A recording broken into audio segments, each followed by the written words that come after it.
Hey DIYers, I'm Montano, and today on Make Your Mark we are making beautiful faux blown glass vases. And we're using glaze coat and unicorn spit and upcycled bottles. Now before I forget, I want you to thumbs up if you like this video and leave me a comment if you have a question about this project or you just want to say hi. Are you ready?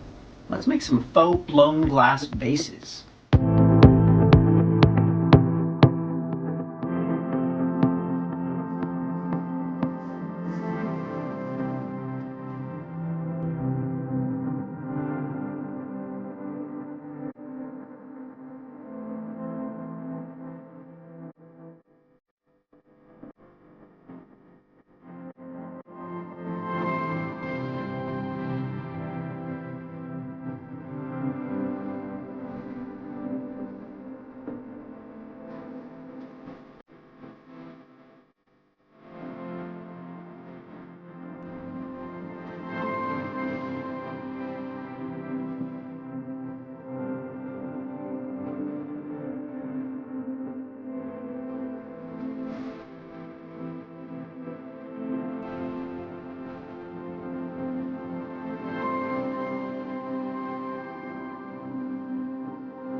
I'm going to leave a link in the description to everything I used for this video. Thumbs up if you like this video, leave me a comment and I will get back to you.